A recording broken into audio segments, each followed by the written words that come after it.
नमस्कार, कैसे हैं? मेरे ख्याल से अच्छे होंगे। अपनी पढ़ाई लिखाई खूब अच्छे से कर रहे होंगे। चुनावी साल जब होता है तो वैकेंसी खूब आती है। ऐसा आप भी जानते हैं और ऐसा अक्सर होता आया है।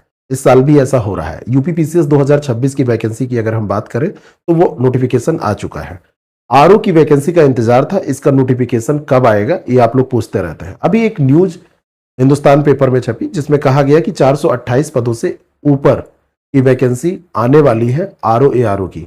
इसमें कौन सी वैकेंसी कितनी कहां से आएगी इसका डिटेल, और साथ में इसमें और वैकेंसी बढ़ेगी कि नहीं बढ़ेगी, इस पर भी प्रश्न हो रहे हैं। तो जब भी कोई वैकेंसी आती है तो उसके बढ़ने की संभावना होती है। एक बड़ा अवसर है, पदों की संख्या और बढ़ने के आसार हैं। 359 पद इसमें उत्तर प्रदेश सचिवालय के हैं। लेकिन ध्यान रहे कि आरओ एआरओ के जो दोनों पद होते हैं उसमें आरओ के पद कम है, 92 केवल 92 पद है, और 267 पद है इसमें एआरओ के। अगर बात की जाए राजस्व परिषद की तो 69 पद है आरओ के और एआरओ के टोटल मिलाकर, और आयोग को जो अध्याचन मिला है उसके हिसाब से यह है। आगे चीजें और स्पष्ट होंगी और पद बढ़ जाएंगे। अवसर अच्छा है, तैयारी अभी से आप लोग शुरू करें, अपना पढ़ाई लिखाई शुरू करें, तैयार रहे। बाकी तो बहुत सारी चीजों पर सिलेक्शन निर्भर हो रहा है। देखिए 2023 की जो वैकेंसी थी कितने लंबे समय के बाद क्लियर हुई, तो उसके बाद में फिर अभी भी लोगों की ज्वाइनिंग नहीं हो रही है। एक इसमें ट्विस्ट, एक मोड़ है सीएम फेलोशिप योजना। सीएम फेलोशिप योजना को लेकर नियमों में बदलाव हुए हैं। मुख्यमंत्री अध्यता वृत्ति नियमावली 2026 लागू की गई है। इसमें सीएम फेलोशिप योजना से जो जुड़े युवा हैं उनको आयु में छूट और भारांक देने की बात की जा रही है। अब ये बड़ी एक अजीब स्थिति है। सबसे पहले हम ये जान लेते हैं वास्तव में ये योजना है क्या, और इस योजना के अगर बारे में कुछ हम बात करें तो इसमें क्या होता है।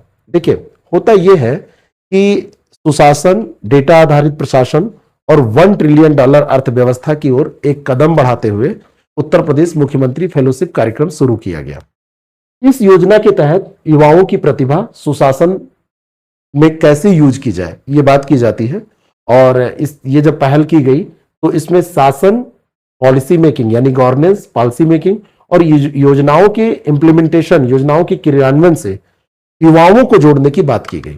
जो आकांक्षी विकास खंड है, आकांक्षी नगरीय निकाय हैं, इनमें युवाओं की तैनाती की जाए। और युवाओं की तैनाती करके, अब तैनाती कैसे की जाएगी? तैनाती की जाएगी तो उसमें पैसे भी देने होंगे, यानी कि उनको वेतन भी मिलेगा। 30,000 रुपये इसमें देने की बात की गई कि 30,000 रुपये उनको वेतन किया जाएगा।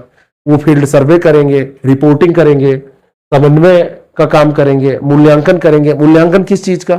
शिक्षा, स्वास्थ्य, पोषण, जल और इंफ्रास्ट्रक्चर की गुणवत्ता को नापेंगे। रिपोर्टिंग किस चीज की? जिला प्रशासन को मासिक, त्रैमासिक विश्लेषणात्मक यानी कि एनालिटिकल रिपोर्ट्स वो सौंपेंगे। और फील्ड सर्वे जो आवंटित ब्लॉक होंगे उनका करेंगे। तो कहा गया कि 10,000 रुपये इनको और दिया जाएगा। ठीक है, तो इनको जो दिया जाएगा उसमें 30,000 रुपये इनको तनख्वाह दी जाएगी, और 30,000 रुपये के साथ साथ 10,000 रुपये इनको और दिए जाएंगे। 40,000 रुपये के आसपास ये वेतन यहां पर रखा गया। निगरानी, मूल्यांकन, डेटा आधारित प्रशासन और नवाचार और नीति निर्माण, यहां तक तो ठीक था।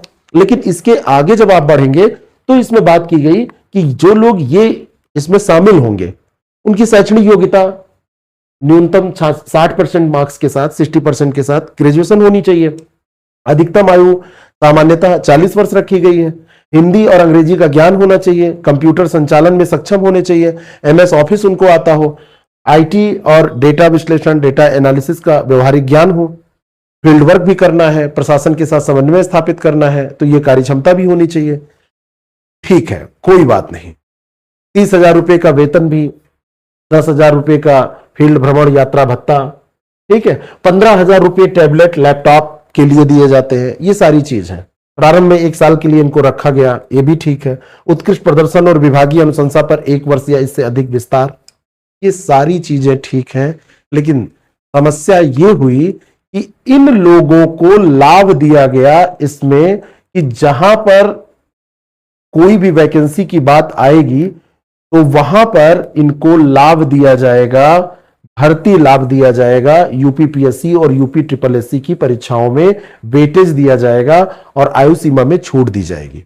अब देखिए इसमें होगा, 1 साल की तो कोई नौकरी कर रहा है, लेकिन 1 साल की नौकरी के बाद में क्या हो रहा है, उसको किस रूप में आगे बढ़ाया जा रहा है। यहां पे देखिए, इसको समझिएगा।